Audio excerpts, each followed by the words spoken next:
I have acute gastritis way back 2021. 5 days po ako nun sa hospital. Sobrang sakit ng whole abdomen ko, dighay ng dighay, at sobrang hilo.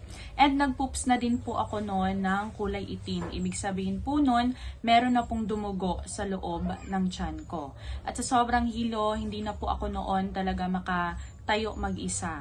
Ayan, so na-bedridden po ako ng 1 week. Then I discovered this amazing pure organic barley ng Iam Worldwide sa internet, and hindi po ako nagdalawang isip na uminom nito because I am also a believer of herbal.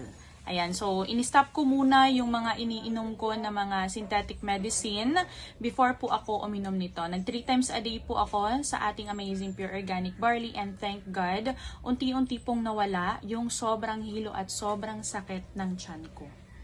Sobrang napaka-amazing talaga ni Lord dahil nag-create siya ng barley para makatulong sa mga may sakit. Sabi nga, let food be thy medicine and medicine be thy food.